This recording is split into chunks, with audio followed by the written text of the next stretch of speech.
Will the LA Kings pick things up at home, and the New Jersey Devils, well, they continue their race to try and make the playoffs. It'll be tough against the New York Rangers. We'll cover both those games today, as well as the Washington Capitals and Winnipeg Jets.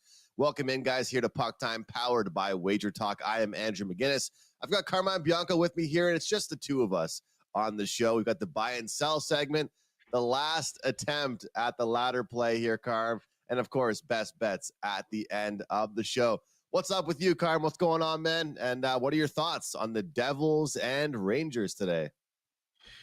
Yeah, I want to get into this Devils-Rangers one, and thanks for you guys tuning in. And then at the end, after this game, I want to talk about like the weekend and the 6 and 16 stuff. But another good one, two rivals, Devils.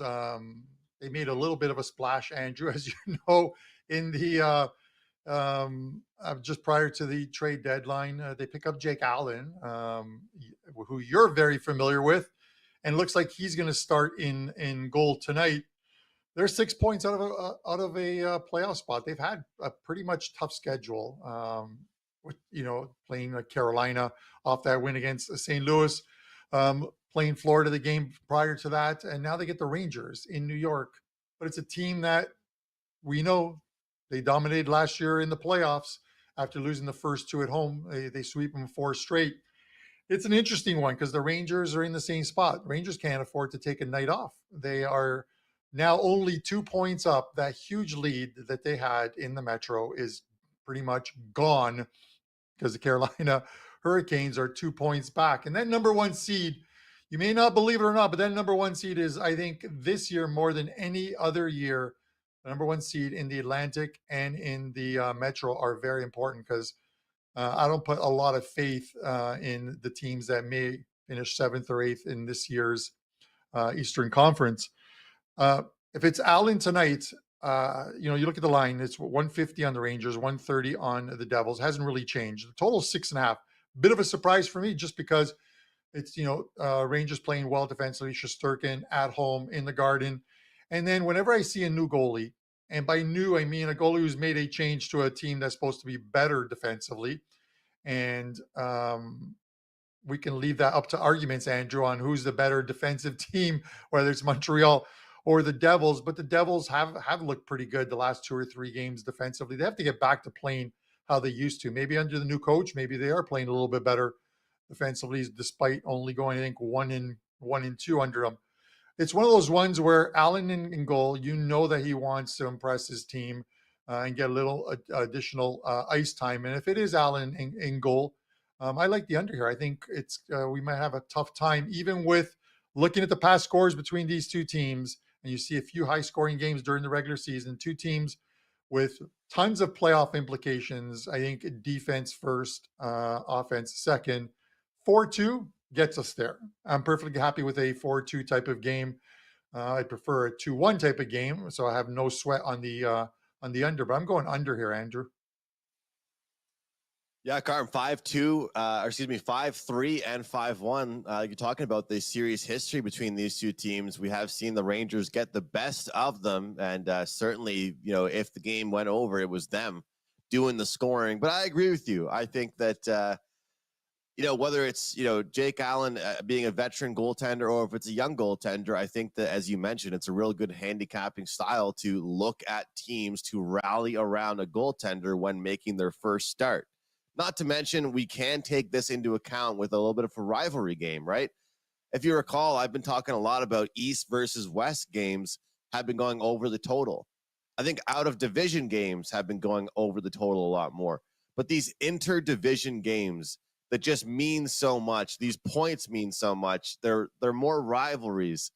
Those seem to be playing a lot more tight lately. And I mentioned last week on the show about how the NBA now went from an average of 223.5 to 230 as far as their totals, and we're now seeing some ending at like 205, 206. Well, that's because of the time of the season it is right now, and the time of year it is for the NHL. It's the same thing. Defensive hockey is what we're starting to see. We're starting to see unders come into play a lot more, and these two teams offensively, Carm, the funny thing is they aren't that different. The only thing that's really different is the defense. 2.68 goals against per game for the Rangers, 3.48 for the New Jersey Devils. That's quite a bit of a difference as far as their defensive numbers and, of course, their goaltending numbers. But based on what I've seen, the first two meetings this season, this is the third meeting here with the 5-1, 5-3 here. I think that there's one way and one way only the Devils are able to compete with this Rangers team, and that's by keeping it really tight and playing a defensive game. And, of course, I kind of feel bad for the guy here, Carm, but Tyler Toffoli off to a new team again. He just seems to be like that great guy in the locker room, good goal scorer that he played for so long with the LA Kings. And then ever since then, I think he's played for, now he'll be on his fourth or fifth team. I think it's his fourth team now. So what was it? Vancouver, Montreal, New Jersey, and now he's going over to Winnipeg to help them out. So they obviously will be losing that as far as the offensive firepower. And of course, New York, they're off a strong win and a shutout win, or didn't allow any goals, and they put up 4 goals themselves. So we're starting the week off on a great note, Carm. We're on the same page. I'm on the under with you, brother. Yeah, Andrew, and this is one of those ones. Hold on a second. I'm just going to cough it out. This is one of those ones where I know you can look for analytics or any kind of statistical data on like rivalries and ones that throughout the season score goals. But I think when you get into those last 20 games and in games like this, games of importance for both teams, I wish I could narrow it down to it's going to be a lower scoring game. But across the NHL and in games that are meaning something right now, and we're going to get into a couple things, we're seeing a lot of these games go under the total. On Thursday, there were 12 games. The under win 7-4-1. On Friday, 4 games. The under win 3-1. On Saturday, 13 games. Only 2 games went over the total of the 13. Are they drying up? No, because they're playing much better defense, Andrew. They're playing playoff type hockey. Look, you commented about it yesterday. I saw the tweet about it this morning. Look what Minnesota did yesterday in pulling their goalie in overtime. I thought we were going to see this in the last week, 10 days of the NHL season. I talked about it. Teams in a position that they're pulling their goalie. I was talking more about in regulation than in OT, pulling their goalie in a tied game. Now, some people ask, what happens to Minnesota if they pull their goalie in overtime on a 3-on-3 situation and they lose the game? They don't even get the point. So that is where the gamble was with Minnesota. They needed the point. They need to make space up in the standings. And maybe analytics told them that 4-on-3 in overtime is a lot better than 3-on-3 or a shootout. So kudos to them for Riverboat Ron, formerly of Washington and Arizona, the gambler. Maybe he was behind the bench for the Minnesota Wild this weekend. One other thing I want to touch on, the 6-60. Dear God, that early game, Andrew, is always the one that kiboshes the whole play. The 6-60 in regulation goes 5-1, and the Edmonton Oilers in Buffalo blow a 2-0 lead, albeit first period, but still 2-0 lead against the Sabres. Or the 6-60 goes a perfect 6-0. Anyone who lost that first one and then said, let me do a 5-team parlay with the remaining ones, hit. I didn't do that. Final thing I want to talk about real quickly. Saturday was such a dismal day, Andrew. I was in picking hell. I couldn't pick a winner in a 1-horse race. That's how bad it was. Bounce back Sunday, 3 NHL winners on Sunday. I'm hoping that is what carries over into this week. There's my frustration on the weekend. I love it here, Carmen. You know what? Hearing if every week you could be upset about a 5-1 with the 6-60, that'd be pretty awesome, wouldn't it? I mean, if you're complaining about one loss on a 6-60, 5-1 is unbelievable, right? And you got to hold your head high for that, man. That's that's a great percentage. I know you want that sweep. You want that sweep, though. Yeah. No, I know. Listen, a lot of people follow around, whether they buy plays or don't buy plays or what have you. We're never forcing anyone to buy anything. The show has no paywall. It's absolutely free. You can listen to our advice. You can fade us, do what you please. I was more concerned with the the Saturday soccer. I didn't have a good day for clients, and then it just rolled over into NHL. And I called my Sunday card in the NHL redemption day because I knew that it wasn't as bad as Friday or Saturday really was, and Sunday was a better day. But I'm not happy overall in the weekend. I'm not happy, but and that has nothing to do with the 6 and 60. I'm glad if some of you guys made even a few bucks. That is great. I'm talking about my overall weekend. I wasn't Right. happy about it, and we're gonna pick it up on Monday and go. For you guys watching, just to give you a heads up, Andrew's here Monday, Tuesday, Wednesday. Tomorrow will be the Prez on the show. Wednesday will be Don Buster in the Wednesday seat. Brian Leonard is away this week. He is at spring training. Andy's unavailable as well too. So Thursday will likely be just the Prez and I on Thursday, and then Friday there's only 2 games on the board, guys. So I will probably just break them down myself, do the 6 and 60, and we call it a quick day for our producer Dan. And with that said, I'm sure that Jets will Caps, make Andrew. everyone happy there, Carm. That's for sure.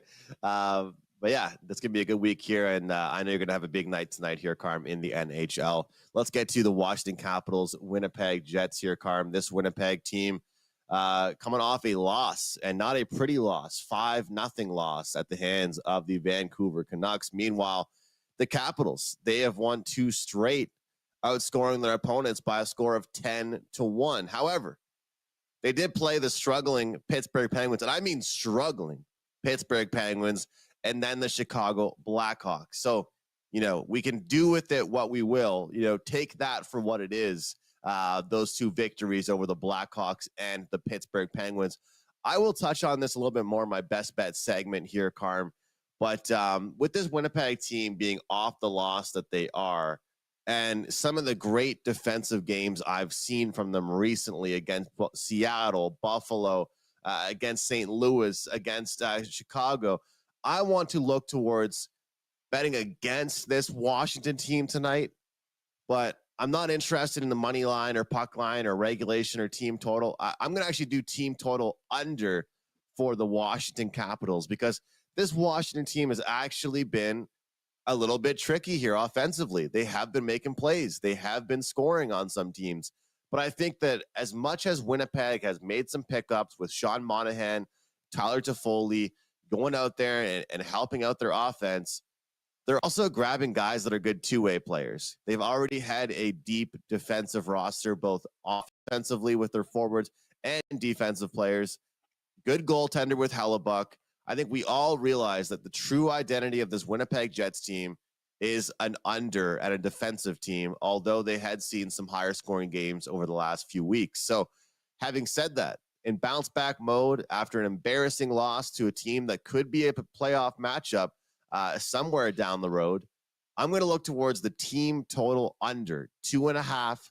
Now, you might have to lay minus 135, 140. I believe it's worth it here in this matchup here, Carm. I'm just betting against Washington as much as I'm betting on Winnipeg. I like this defensive spot here, bounce back spot for the Jets. I'm going to take the team total under here for the Caps. What do you think?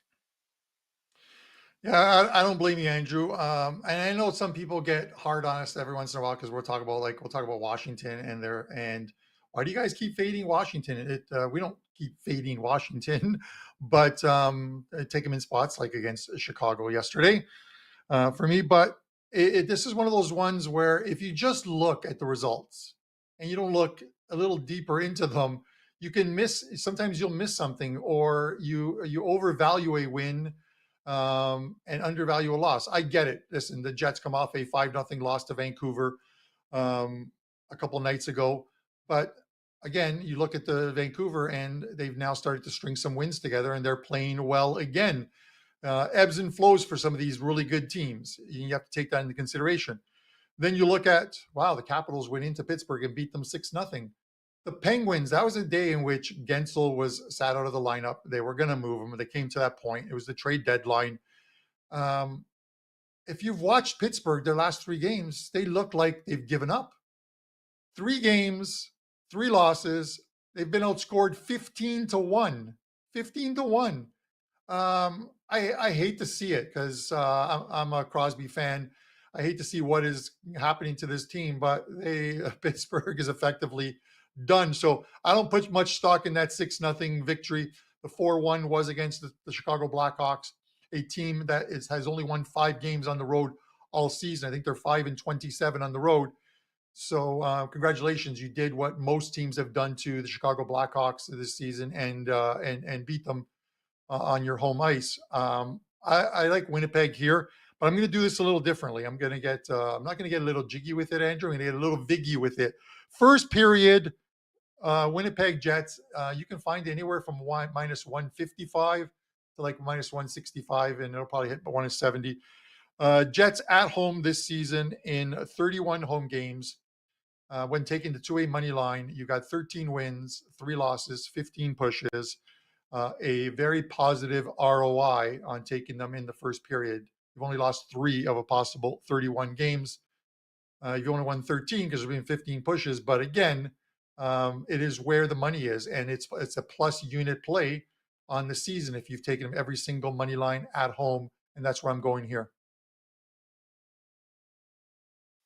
I like that spot here, Carmen, especially when you look at the game they're coming off of, right? I mean, the game they're coming off of just not pretty for them. They want to waste no time and get right on track. So I have no problem if they just absolutely dominate. Just do not let the Capitals fill the score sheet at all, and we'll both be happy. And you mentioned the Pittsburgh Penguins and how rough it is for them. I'll touch on another team in my buy and sell segment a little bit later that we can look to fade, but you know, a very simple saying that Teddy always says in the NBA, when a team is dead, they are dead. And we're starting to see that right now in the NHL. Certain teams that realize they're out of it, certain teams that traded away players. And also, people say we make fun of the Leafs all the time, Carm. I'm not making fun of the Leafs here. I'm making fun of Kyle Dubas, all right? What was that pickup with Karlsson at the beginning of the season? I didn't agree with it. I think I told you I didn't agree with it. And then some of the trade deadline moves they made, some of this stuff. I mean, I've been a Crosby should stay in Pittsburgh sayer. I've been kept on saying he should stay in Pittsburgh. He got 3 cups. You know, they're going to keep him there, so on and so forth. But at the same time, if you're going to just let this let this ship sink the way it is right now, then I wouldn't be opposed that if he ended up going somewhere else. I really wouldn't be opposed. Yeah, no, I think Andrew, I think guys like that, one team guys end up retiring with their team. They're not chasing cups. The guys who have won, like you mentioned before, guys who have won like 2 or 3, whatever cups. So listen, it was a bum situation coming into the season I think for Pittsburgh, because Kyle Dubas comes over after getting released by the Leafs as GM. Says he's never going to another franchise, and then a couple of weeks later signs with the Pittsburgh Penguins. Can you believe anything that comes out of Toronto? I don't know. I can't. But and then one of his first moves is to bring in like Erik Karlsson for all that money, and I'm like, even if some of that contract was eaten, and I'm thinking to myself, like, he's left, and you said it too. They've left nothing to fix themselves defensively. They had a D man who plays offense. It's tough. You're not adding a Cale McCarr to your team. And I get Eriksson won the Norris last year. I was happy because I cashed on that. But they need D in the Eastern Conference. When you get to the playoffs or this late in the season, you need D. If you don't have D, you're losing games 6-0 and 5-1 like they're doing right now. It's a sad thing. When it comes to like buying and selling players, Andrew, I think he bought the wrong one. That's a pretty good segue into the buy and sell. So why don't we go there next? Sounds good to me, Carm. Let's do it. Let's jump into the buy and sell segment. We'll jump into the last game right after this one here. Let's jump into the buy team, the team I'm looking to bet on for the next week and a half here. And that's going to be the Minnesota Wild. Minnesota, they've realized that they are not out of the playoff picture. They are making the push, and right now they're playing some pretty good hockey. Yesterday, a very, very bold move with them, pulling the goaltender in overtime. Their power play is looking good. Their star players are playing well, and they're starting to get some consistent goaltending. And upcoming games for them right now here, Carm, they've got the Coyotes, Ducks twice, Blues, Kings, and Blues again. I think this, to me, is a very favorable schedule for the Minnesota Wild. We're going to get some pretty good prices. We're going to be able to capitalize on their defense right now and maybe take some unders along the way. But right now, this Minnesota team has not lost faith. They don't think they're out of it. And this is a team that I want to be betting on. This is a team that looks hungry right now, and their schedule is very, very favorable. Now, this Ottawa Senators team, I mean, what is the deal with them? They are an absolute sell. They are a fade. And yes, guys, they've been a fade for a while. They've been a sell for several weeks at this point. But what reasons have they given us to stop betting against them? Have they showed any signs of improvement? Have they showed signs of fight? Because, this roster that was supposed to be actually on the brink of making the playoffs, since they've been rebuilding for the last 7 years, it seems like, has not made those steps, the improvement. Their schedule coming up. They've got the Blue Jackets. They've got the Islanders. They've got the Hurricanes, the Bruins, the Penguins, the Hurricanes. So here's the deal. When I look at the buy and sell segment, we're not just always trying to find, the minus 200s where it's an absolutely, lopsided matchup. Like, I think that the Penguins can beat the Senators in Ottawa on Tuesday night. I think the Blue Jackets could be a really good price against the Senators on Thursday night. So when you look at this sell spot here this week, we're going to get some great opportunities with some great prices here, Carm, to fade this Senators team. All right. So it's a buy on the Wild and a sell on the Ottawa Senators. Am I correct there, Andrew? We're looking to make some money on those ones. I like the Wild one. You mentioned their schedule, and there's a lot of winnable games. So much like an Andrew McInnes night out on Friday nights with his friends at the bar drinking beers, get on the Minnesota Wild train, and it's going to be a lot of chugga for Andrew McInnes and the boys. Might be a lot of chugga for you on vacation Thursday, Friday, and Saturday. Oh, I can't wait, Carm. I can't wait. I got to work first. Got to cash some tickets here this week. Have a good week here. Let's jump into game 3. We'll start with you, Carm, and we'll go to the LA Kings and New York Islanders. Real quick, though, if you guys are enjoying what you're getting so far out of this show, if you're enjoying Wager Talk altogether, please subscribe to our channel. Hit the bell. That way you are notified when we do go live. We're doing so many live shows, also recorded videos here on Wager Talk TV. Hit the like button on this video and comment below what you are betting on tonight. Live chat is bumping right now as usual, Carm, and we always appreciate it. But what are your thoughts tonight here, the Kings and Isles? Yeah, another good one. I've been taking the Isles. I think that new coach bounce took a while to come in. And I talked about last week about the Islanders going on this 3-game road trip. And, how I thought heading into this road trip that of these 3 games, they had to win at least 2. And then they're coming home and they have what I thought was a decent schedule for, I think, their next 2 or 3 games before they get a little bit of a kick and it's a little tougher schedule. So I think you need to sort of accumulate points because they leapfrogged with yesterday's win over the Ducks. They leapfrogged the Detroit Red Wings into a playoff spot. I think they're tied, but I think it's the game in hand for them. Now they play second of a back-to-back against the LA Kings. The one thing about this game, Andrew, is just looking at like the Islanders on second of back-to-backs. They're 0-6 this year. 3 regulation losses, 3 OT losses for them in the second of back-to-backs. So that's always something you want to think about. Yesterday I released the Islanders in regulation, and I talked about the fact that it was Varlamov in goal. It was going to be Varlamov in goal last night because they were saving Sorokin for tonight's game, which is a smart move. You save your better in the back-to-back. You save your better goalie for the second game, gives you, I think, better chance to win. Varlamov was a little shaky yesterday, but they didn't matter because the Isles played phenomenal hockey against the Ducks and did what they were supposed to do and convincingly. Now they play a Kings team. I'm looking at the under here just because the total's at 6 here.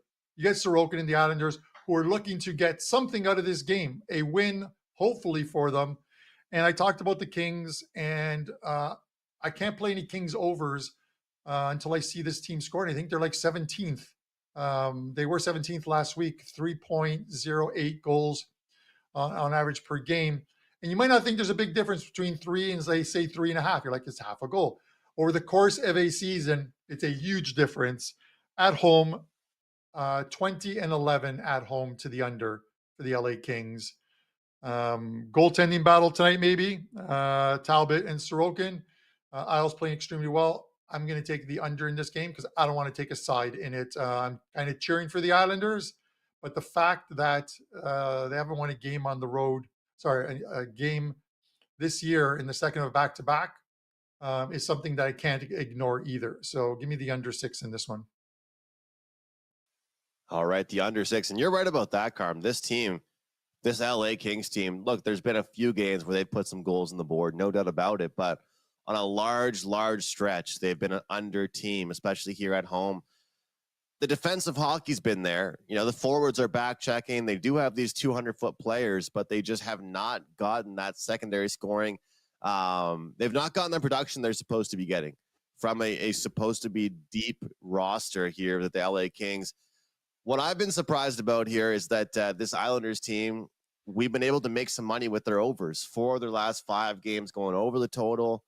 And looking at how they've played even against the Western Conference, they've gone over the total. But you mentioned that back-to-back record, and people think back-to-back sometimes can make overs happen because of sloppiness and mistakes. But I get it. It can also make for some unders because, they're just gas. They played a great game last night against probably a much worse opponent than this LA Kings team. And now you're going into play the Kings who are waiting. And, it's a tale of 2 different tapes a little bit here. I talked about it kind of with the Winnipeg matchup. Well, we've got an Islanders team coming in here red hot. The fact is, though, how many wins do you take seriously, right? And, some people will say that doesn't matter who they won against. A win is a win. But I look at the Anaheim win and okay, cool. San Jose, not bad. Detroit, well, they're kind of in a little bit of a slump right now.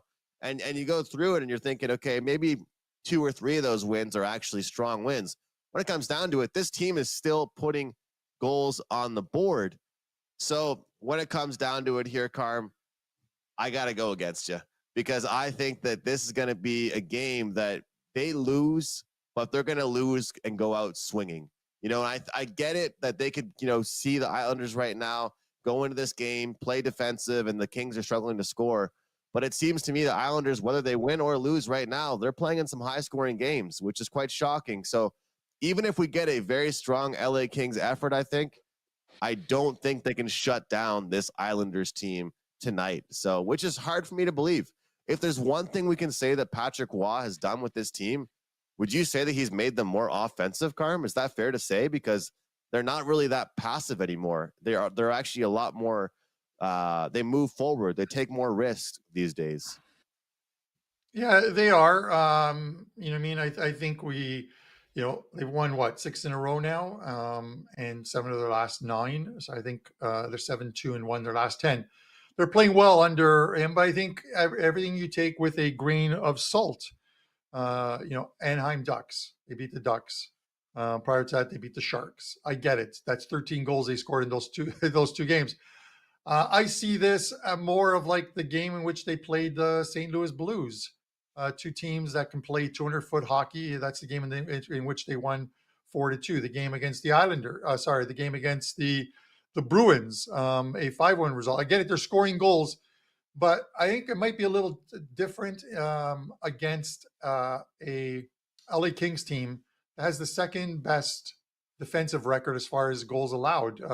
Winnipeg's playing lights out, but they've only allowed 171 goals this season, the second best in the West, and I think in the league overall. I'm talking about the LA Kings. So when you play a better defensive team, if you can sort of carry forward that good play you have, and sometimes it has a carryover effect. I just don't know, just because it's not a meaningless game for the Kings. The Kings are embroiled in a playoff battle as well, too. It's one of those ones where I'm going to probably be leaning to unders more so as this season tails off in spots like this, where it's 2 teams with playoff implications going, Andrew. So listen, the Islanders away, I get it. 19-12 to the over for the Islanders on the road this season. But I don't know. We're going to see if the Kings have any spine tonight in this one. Yeah. When I talked about the Islanders schedule real quickly, they finish with the LA Kings tonight, and then they the road trip finishes on the East Coast. They play the Sabres in 3 days' time. Then they're home against the Ottawa Senators. Those are games in which they cannot afford to lose, even though the Sabres are playing a little bit better. They cannot afford to lose because they are games in which they need those points. They're battling for that 8th spot with the Red Wings right now.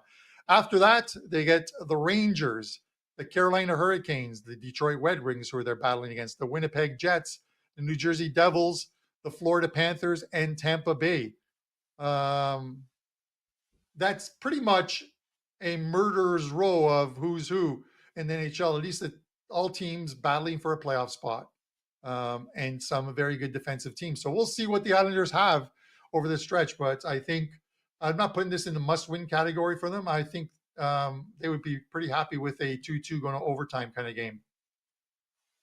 Yeah, absolutely. I agree with that. And realistically, Carm, we need to see this LA Kings team start to score some goals consistently right now, because like even against some of the bottom tier teams in the league, they're not really putting up a lot of goals. But should be a good one to watch. And like I said to you before the show started, I think we're actually getting a decent slate of games here on this Monday night. And Carm, we have proven how difficult the ladder challenge can be, picking a game every day. And I kind of wish that some days we didn't like any side or totals, we could do props. So maybe we will do that. Who knows? But we're going to do take number 3 in our final take. And if not, maybe we'll resume this come baseball season. But what do you have for us for leg number 1?